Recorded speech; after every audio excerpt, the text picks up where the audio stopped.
বন্ধুরা, এই পাকা তালের সিজনে আলাদা করে তালের ফুলুরি আর মালপোয়া বানাতে হবে না। এই একটা পিঠার মধ্যেই আপনারা দুটো পিঠার স্বাদ পেয়ে যাবেন। আর এই পিঠা বানানো খুবই সহজ, খেতে কিন্তু দুর্দান্ত হয়। আশা করি বন্ধুরা আজকের রেসিপি সবারই ভীষণ ভালো লাগবে। নমস্কার বন্ধুরা, সর্বাণী রান্নাঘরে আপনাদের সবাইকে স্বাগত। বন্ধুরা, আজকে আমি পাকা তাল সঙ্গে সুজি মিশিয়ে দুর্দান্ত স্বাদের একটা পিঠা রেসিপি আপনাদের সঙ্গে শেয়ার করব, যেটা ছোট বড় সবারই ভীষণ ভালো লাগবে। তাহলে চলুন বন্ধুরা, রেসিপিতে যাওয়া যাক। পিঠা বানানোর জন্য এখানে আমি কড়াইয়ের মধ্যে দিয়ে দিচ্ছি বাটি মেপে 1 বাটি ঘন দুধ। এটা আগে থেকে জাল করা ছিল। এখন আমি ওই দুধের মধ্যে দিয়ে দিচ্ছি 2 চা চামচ কুড়ানো নারকেল। আমি সুজির পরিমাপ অনুযায়ী নারকেলটা দিলাম। আর দেব তালের পাল্প। এই তালের পাল্পটা আমি আগে থেকে ফুটিয়ে নিয়েছিলাম। এই তালের পাল্পের পরিমাণটা হবে, আমি যে বাটি মেপে দুধ নিয়েছিলাম সেই বাটির মাপে হাফ বাটি। এখন আমি এই দুধের সঙ্গে নারকেল এবং তালের পাল্পটা ভালো করে মিশিয়ে নেব। এই তালের পাল্পটা খুব ভালো করে দুধের সঙ্গে মিশিয়ে নিতে হবে। তো এখানে দেখুন বন্ধুরা, তালের পাল্পটা আমি এই দুধের সঙ্গে খুব ভালো করে মিশিয়ে নিয়েছি। তালের পাল্পটা মিশিয়ে নেওয়ার পর এখন আমি এর মধ্যে দিয়ে দিচ্ছি পরিমাণ মতো লবণ। লবণটাকেও ভালো করে মিশিয়ে নিতে হবে।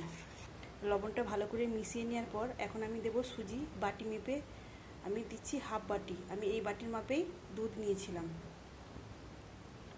এখন আমি তালের পাল্প এবং দুধের সঙ্গে সুজিটাকে খুব ভালো করে মিশিয়ে নেব। গ্যাসের ফ্লেমটাকে লো টু মিডিয়ামে রেখে এইভাবে অনবরত নাড়াচাড়া করে একটা ডোয়ে পরিণত করতে হবে। হাই ফ্লেমে এই কাজটা করলে হবে না, তাহলে কিন্তু খুব তাড়াতাড়ি এই ডোটা শক্ত হয়ে যাবে।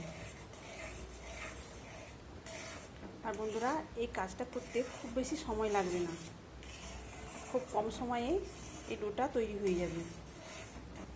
আপনারা তো অনেকভাবে তালের পিঠে বানিয়েছেন, তো একবার এইভাবে তালের পিঠেটা বানিয়ে দেখতে পারেন, খেতে অপূর্ব লাগবে। এখানে দেখুন বন্ধুরা, এই ডোটা এই কড়ার গা থেকে খুব সহজেই উঠে আসছে। তো এখানে আমার ডোটা তৈরি হয়ে গেছে। এখন আমি এটাকে নামিয়ে ঠান্ডা করে নেব। এখানে আমি সুজির ডোটা নামিয়ে নিয়েছি। এখন একটু চাড়িয়ে দেবো যাতে তাড়াতাড়ি ঠান্ডা হয়ে যায়। তবে একদম ঠান্ডা করা যাবে না, হাত দিয়ে মাখতে পারবো সেরকমভাবে ঠান্ডা করে নিতে হবে। সেই ফাঁকে আমি একটা চিনি সিরা বানিয়ে নেব। তো এখানে আমি 1 বাটি চিনি নিয়েছি। এখন আমি ওই একই বাটির মাপে দিয়ে দিলাম 1 বাটি জল। এখন আমি গ্যাসটাকে জ্বালিয়ে দিয়েছি। আর এইভাবে নেড়ে চেড়ে আমি চিনিটাকে জলের সঙ্গে ভালো করে মিশিয়ে নেব। এখন আমি 2টো এলাচকে মুখ ফাটিয়ে এর মধ্যে দিয়ে দিলাম। দিয়ে চিনিটা পুরোপুরি গলে যাওয়ার অপেক্ষায় থাকবো। সম্পূর্ণ চিনিটা জলের সঙ্গে মিশে গেছে। এখন আমি মিনিট 2 মতো এই রসটাকে ফুটিয়ে নেব। তো বন্ধুরা, মিনিট 2 মতো আমি চিনির সিরাটাকে ফুটিয়ে নিয়েছি, আর বেশি ফোটাবো না। এখন আমি এটাকে নামিয়ে ঢেকে রাখবো।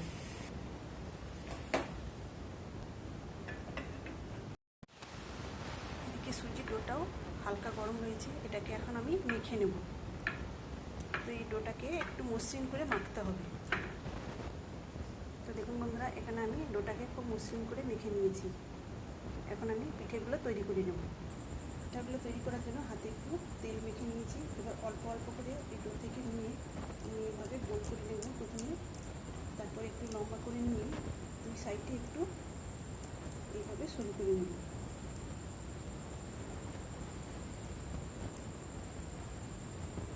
দেখুন বন্ধুরা, এইভাবে একটা আমি পিঠা তৈরি করে নেব।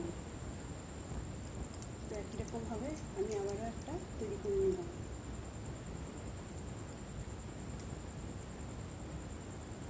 দেখুন বন্ধুরা, এইভাবে আমি সমস্ত পিঠাগুলো তৈরি করে নেব। এখানে আমি সমস্ত পিঠাগুলো তৈরি করে নিয়েছি। এখন আমি এই পিঠাগুলোকে তেলে ভেজে নেব।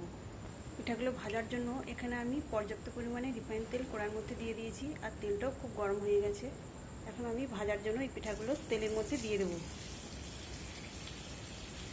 বেশ কিছু পিঠা ভাজার জন্য আমি তেলের মধ্যে দিয়ে দিয়েছি। আর গ্যাসের ফ্লেমটাকে এখন মিডিয়ামে করে দিতে হবে। দিয়ে বন্ধুরা, এইভাবে সাবধানে পিঠাগুলো উল্টে পাল্টে লাল লাল করে ভেজে নিতে হবে। তো দেখুন বন্ধুরা, এইভাবে উল্টে পাল্টে একটা সুন্দর কালারও চলে এসেছে। বন্ধুরা, তালের ফুলুরি আর মালপোয়া, দুটো পিঠার স্বাদ এই পিঠার মধ্যেই আপনারা পেয়ে যাবেন।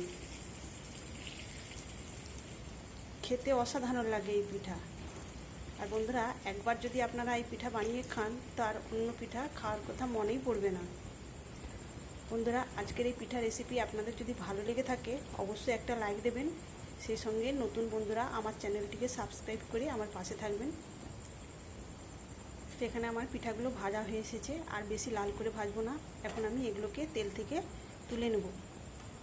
তেল থেকে তুলে নেওয়ার পর এগুলোকে এখন আমি চিনি শিরার মধ্যে দিয়ে দেবো। পিঠাগুলো দেওয়ার পর আমি এইভাবে একটু উল্টে পাল্টে দেবো, দিয়ে আবারও ঢেকে দেবো। এদিকে বাকি পিঠাগুলো ভেজে নেব। বাকি পিঠাগুলো আমি ভেজে নিয়েছি। এখন আমি এগুলোকেও তুলে ওই চিনি শিরার মধ্যে দিয়ে দেবো। আমি প্রথমে চিনি শিরার মধ্যে যে পিঠাগুলো দিয়েছিলাম এগুলো এখন আমি তুলে নেব। আর এই পিঠাগুলো খুব বেশি সময় চিনি শিরার মধ্যে ডুবিয়ে রাখার প্রয়োজন নেই। বাকি পিঠাগুলো এখন আমি চিনি শিরার মধ্যে দিয়ে দিলাম। দিয়ে এগুলোকেও আমি এভাবে উল্টে পাল্টে মিনিট 5 জন্য ভিজিয়ে রাখবো। এদিকে চিনি শিরা থেকে যে পিঠাগুলো তুলে নিয়েছিলাম দেখুন কত সুন্দরভাবে নরম হয়েছে, আর দেখতেও কতটা সুন্দর হয়েছে, আর খেতেও কিন্তু দুর্দান্ত হবে। তাহলে বন্ধুরা, আপনারা এই পাকা তালের সিজনে অন্যান্য পিঠে বাদ দিয়ে এইভাবে পিঠে বানিয়ে খাবেন, দেখবেন এর মধ্যে আপনারা তালের বড়া এবং মালপোয়ার স্বাদ এই পিঠার মধ্যেই পেয়ে যাবেন। আর আজকের পিঠা রেসিপি আপনাদের কেমন লাগলো অবশ্যই কমেন্ট করে জানাবেন। বাকি পিঠাগুলো আমি চিনি শিরা থেকে তুলে নিলাম। আর দেখুন বন্ধুরা, এখানে পিঠাগুলো কতটা দেখতে সুন্দর হয়েছে। তাহলে বন্ধুরা, আজকের মতো আসি। সবাই ভালো থাকবেন, সুস্থ থাকবেন। ধন্যবাদ।